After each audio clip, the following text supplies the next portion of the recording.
Sa bahay ni Record 01 Production,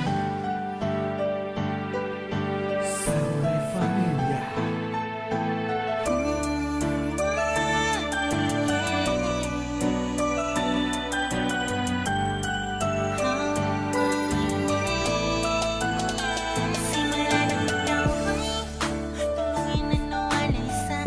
Naghalo-halong mga emosyon ang dumating, lungkot, pasakit, pagsisisi at lubos na bighati. Bumalot sa akin kapalit ng aking pagiging makasarili. Di ko inisip ang iyong nararamdaman. Sa halip ay mas inisip ko sarili kong kapakanan, dahil sa takot na baka muli akong paglaruan ng tadhana. Kaya mas pinili ko na lang na iwan ng lahat sa'yo. Iniwang mag-isa at pinaira na sa isip ko. Di ka nagawang paniwalaan bawat kilos mo.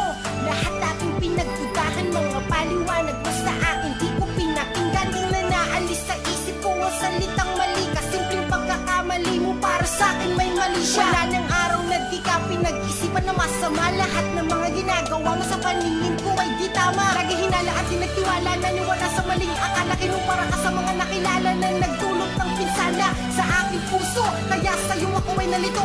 Inakalang tulad mo ang mga nakilala ko. Akala ko kaya ko na ulit ang magmahal simula nang ikay makilala. Di pa wala kasi di pa buo ang nawasa kong tiwala. Di na wala sa halip lumala, takot sa puso na nadarama, na baka isa ka sa kanila, na sakit ang nagpapadama. Hinayaan maghari ang takot sa isip at sa aking puso. Hindi nakinig habang ang kapalit naman sa'yo ay ang wala ng hupay ko na pananakit. Pero kahit ganun tiniis mo yun, para sa'yo ay hindi rason na iwanan ako noon. Kahit sa isip mo ay alam mo, hindi talaga kayang ibigay sa'yo ang tiwala kung kahit tagal mong hinangat. Binigay mo lahat na sa'yo, pero para sa akin hindi pa rin yung sapat para mapatunay ikaw ay tapat. Kahit wala na natira sa'yo, pero pilit mo pa rin tinanggap. Galing meron ako isa't kalahating taong ka din nag-iisa akin dahil sa'yo pag-aakala na may isip ko din na mali ako sa lahat ng aking inaakala. Pero nagkamali ka ng hinala habang tumatagal, palala ng palala na isipan ko naging masukal. Naginibaan ko na sa'yo ang pag-iisip na kung ano-ano na sa bawat labas mo na bahay. Palagi may duda sa'yo na baka kung sino kasama mo, pamilya man, kaklase o maging kaibigan mo.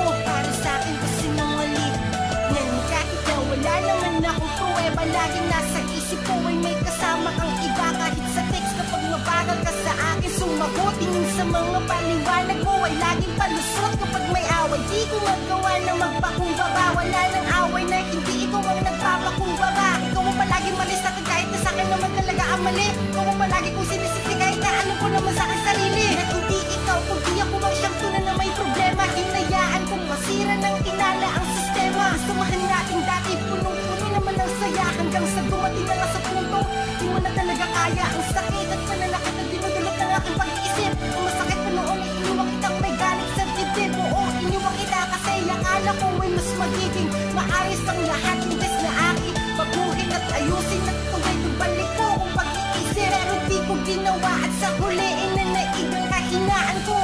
Ikaw ay aking pinabayaan, inayaan ko walang nagamating sa hiwalayan. Gusto naman ay tuloy pa natin, baka mas lalo lumala. Di ko naman kayang baguhin ng ugali kong dala. Mahal kita pero sa paraang nasasaktan kita. Mahal kita pero sa paraang nasasaktan kita. Binuhay ko sa kasalukuyan na mabait kong nakaraan. Hinukay ko ang mga alaala, binao ko na namin sa kawalan na ayoko nang balikan. Pero patuloy pa rin sa paghabol ang mga nagdaan na pilit kong tinataboy. Siguro nga, tama sila, talagang di pa ako handa na magmahal ulit. Kasi hindi pa ako nagtatanda. Di magawang alisin ang kadena na sa puso nakagapos. Di magawang limutin ang nakaraang sakit na halos. Bawat araw, pasok-pasan at pinagdurusahan ang akala na ikaw o siyang magiging dahilan para malampasan lahat ng to. Sadyang mali pala, binigay ka lang pala sa akin para matuto ka ng isa pang leksyon sa buhay. At yun na yung magtiwala, hindi lahat ng ay pare-parehong ginawa. Di ko naisip ang mga bagay na yan na tayo pa. Kahit ikaw na mismo dati yan nagsabi sa akin na madami akong nagawa, mga masasamang nasabi. Halos nakakatula nga ang iyong pagkababae. Pero sana kahit ganun mapatawad mo ako. Nagawa ko lang naman lahat ng nasa takot ko.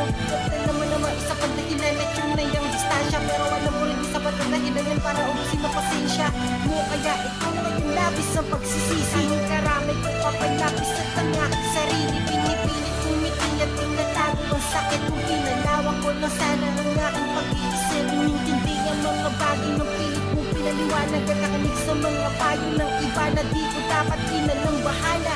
Di na sana ganito ko sana nagtiwala. lahat na nang dapat ako sa'yo. Isa na tayong dalawa pa rin. Hanggang ngayon 3 taon na rin dapat sana tayo ngayon. Gusto ko mang ayusin at umawis sa lahat ng mga nagawa. Magpagkukulang ko sa'yo, walang pagdi na maibabalik pa. Kung ano meron sa'tin yung sinayang ang lahat ng binigay ng pagkakataon. Kung sakaling mabigyan ulit ng pagkakataon mag-isa sa'yo, di ko na ulit pasasayangin yun. Di na kita bibitawan at kita ko na ang pagkakapit sa'yo. Di na pakakawalan ni ingatan, magtitiwala na rin ako.